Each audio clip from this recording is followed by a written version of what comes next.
जिस पर चर्चा करेंगे हमारे संवाददाता मदन के साथ। जेएमएम ने सवाल खड़े किए हैं उत्तराखंड टनल को लेकर कि आखिर केंद्र सरकार उत्तराखंड टनल को लेकर क्या कुछ कर रही है, आखिर अभी तक मजदूरों को निकाल पाने में नाकामी क्यों मिल रही है। वहीं उन्होंने ये भी सवाल खड़े किए हैं कि आखिर जब मजदूर वहां फंसे हुए हैं तो पीएम वहां क्यों नहीं जा रहे हैं। बाबूलाल मरांडी पर तंज कसा है कि जब वो तेलंगाना जा सकते हैं तो उत्तराखंड जाकर वहां मजदूरों की सुध क्यों नहीं ले सकते। जाहिर सी बात है अब इस पर प्रतिक्रिया भी आनी थी, तो बीजेपी ने भी इस पर अपनी प्रतिक्रिया दी है। बीजेपी की तरफ से भी कहा गया है कि ऐसे मसलों पर जब राष्ट्रीय सुरक्षा का मसला हो और आपदा का मामला हो तो वहां सियासत नहीं होनी चाहिए। ज्यादा जानकारी के लिए इस वक्त हमारे साथ हमारे संवाददाता मदन है। मदन, उत्तराखंड टनल को लेकर झारखंड में भी सियासत शुरू हो गई है, क्या कुछ हुआ? बिल्कुल, देखिए, झारखंड की राजधानी रांची के ओरमांझी के भी लगभग 8 मजदूर जो हैं उसमें फंसे हुए हैं। और झारखंड की अगर बात करें तो कुल 15 मजदूर जो हैं इस टनल में फंसे हुए हैं। कुल 40 मजदूर जो हैं उसमें फंसे हुए हैं, जिसमें से कि 15 की संख्या जो है वो झारखंड से है। ऐसे में वहाँ पर यहाँ से जो झारखंड के आईएएस अधिकारी हैं उनके साथ एक टीम को रेस्क्यू के लिए भेजा गया है और सरकार की तरफ से ये परमिशन भी दिया गया है कि जैसे ही रेस्क्यू होता है और जो मजदूर उससे निकाले जाते हैं उन्हें बेहतर इलाज के लिए देश के किसी भी अस्पताल में अगर भर्ती कराना हो तो तुरंत करवाया जाए।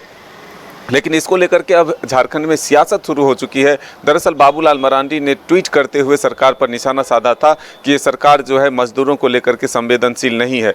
वहीं जेएमएम की तरफ से अब इस पर पलटवार हो रहा है कि वो काम जो है वो भारत सरकार के हैं, केंद्र सरकार के हैं और उत्तराखंड में सरकार जो है वो बीजेपी की है। ऐसे में प्रधानमंत्री और बाबूलाल मरांडी जो है उत्तराखंड नहीं जाते हैं, बाबूलाल मरांडी तेलंगाना चले जाते हैं, चुनाव प्रचार करते हैं। लेकिन दूसरी तरफ प्रधानमंत्री क्रिकेट मैच देखते हैं, लेकिन वो जो मजदूर फंसे हुए हैं वहां नहीं जाते हैं। तो ऐसे में अब आरोप प्रत्यारोप का दौर जो है जरूर शुरू हुआ है। जेएमएम के इस आरोप पर बीजेपी ने पलटवार करते हुए कहा है कि जब जांच चल रही है, रेस्क्यू चल रहा है, तो ऐसे में मजदूर को लेकर के सियासत नहीं होनी चाहिए, उनके रेस्क्यू के लिए काम होना चाहिए। झारखंड सरकार ने सिर्फ खाना पूर्ति की है, अपने कुछ अधिकारियों को भेजकर, जो कि वहां फिलहाल होटल में ठहरे हुए हैं, वहां के अधिकारियों से बात करने की हिम्मत नहीं करते।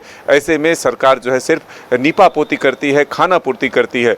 अब देखना होगा कि जो मजदूरों की जान फंसी हुई है, ऐसे में उनके परिजनों का तो हालत बुरा है। परिजनों से हमने बातचीत करने की कोशिश की, वो काफ़ी डरे हुए हैं, सहमे हुए हैं, चिंतित हैं अपने परिजनों को लेकर के कि आखिर वो कब तक सकुशल लौटेंगे। लेकिन इसको लेकर के जो सियासत शुरू हुई है, इससे ज़रूर ये कहा जा सकता है कि ज़रूरी है अभी इस वक्त रेस्क्यू ऑपरेशन को तेज करने के लिए और वहां से सभी को सुरक्षित निकालने का।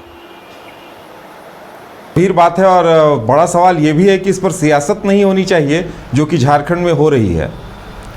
बिल्कुल, देखिए, अब ज़रूरत है यहाँ से जल्द जो है रेस्क्यू कराकर उन मज़दूरों को बाहर निकाला जाए। उन्हें बेहतर इलाज की अगर ज़रूरत है तो देश के अच्छे अस्पतालों में उन्हें तुरंत एडमिट कराया जाए। हालांकि केंद्र सरकार और जो राज्य सरकार है वो दोनों ये दावे कर रहे हैं कि हमारी जो कोशिश है वो पुरजोर तरीके से जारी है। देश ही नहीं बल्कि विदेश से भी लोगों की निगाहें जो है इस पर टिकी हुई है। विदेशों से भी जो एक्सपर्ट हैं उसे बुलाया जा रहा है और जल्द से जल्द जो है काम को पूरा करा लिया जाएगा। देखिए, अभी जो जानकारी मिल रही है, टनल के ऊपर तक पहुंचने की कोशिश की गई है। पहाड़ी पर जो है रास्ता बनाकर जल्द से जल्द रेस्क्यू करने की जो है भरपूर कोशिश हो रही है। झारखंड के एक अधिकारी थे वहां मौजूद, उन्होंने भी जानकारी दी है कि जल्द से जल्द जो है रेस्क्यू के काम को बढ़ाया जा रहा है ताकि उन जिंदगियों को सुरक्षित निकाला जा सके जो कि झारखंड के भी हैं और देश के अलग हिस्सों के जो 40 से अधिक मजदूर हैं उन्हें सुरक्षित निकाला जा सके। तो चलिए, देखने वाली बात ये होगी कि आने वाले दिनों में क्या होता है और किस तरह से भारत सरकार या वो इस आपदा से निकाल पाने में कब तक सफलता मिलती है। ये बड़ी बात है क्योंकि लगातार जैसे जैसे एक एक घंटे एक एक दिन बीत रहे हैं, जिन मजदूर के परिजन उनकी जान सांसत में अटकी हुई है कि आखिर उनके अपने कब लौट कर आएंगे उस टनल से।